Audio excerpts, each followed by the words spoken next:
মাত্র একটি উপকরণ দিয়ে মুচমুচে পাতা পিঠা বানাবো। গ্রাম অঞ্চলে এটা অনেক বানানো হয় আর এটা বানানো খুবই সহজ আর খেতেও খুবই ক্রিস্পি। লাগবে আমাদের শুধু চাল আর এটা আমরা পাটায় পিষে নিয়েছি। অল্প লবণ দিয়ে মিক্স করে নেব and you can see the consistency. অত ঘনও না আবার অত পাতলাও না ব্যাটারটা। এখন নিয়ে নিয়েছি কাঁঠাল পাতা আর এটার উল্টা সাইডে আমরা ব্যাটারটা ভালোভাবে লাগিয়ে দিব।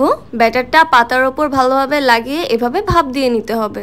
এর মধ্যে আমাদের ফেসবুক পেজে একটা ফলো দিয়ে ফেলো। সবাইকে দেখে আমারও এভাবে পাতার উপর ব্যাটার লাগাতে ইচ্ছে করছিল, তাই আমিও একটা কাঁঠাল পাতা নিয়ে এভাবে ব্যাটার লাগাতে লাগলাম পাতার উপরে। But I just messed up, see দুই পাশেই ব্যাটারটা লেগে গেছে। কাঁঠাল পাতাগুলোকে ভালোভাবে ভাপ দেওয়া হয়ে গেলে এগুলোকে রোদে শুকিয়ে ফেলতে হবে। পিঠাগুলো রোদে শুকিয়ে ফেলার পরে তেল গরম করে পিঠাগুলো ভেজে নিব। পিঠাগুলো তেলে দেওয়ার সাথে সাথে এভাবে ফুলে উঠবে আর ফুলে উঠলেই সাথে সাথে তেল থেকে এগুলোকে উঠিয়ে নিতে হবে। এগুলোকে বেশি ভাজা যাবে না। পিঠাগুলো গরম গরম থাকতেই উপর দিয়ে চিনি ছিটিয়ে দিব, তাহলে চিনিটা পিঠার গায়ে লেগে থাকবে। হয়ে গেছে আমাদের পাতা পিঠা।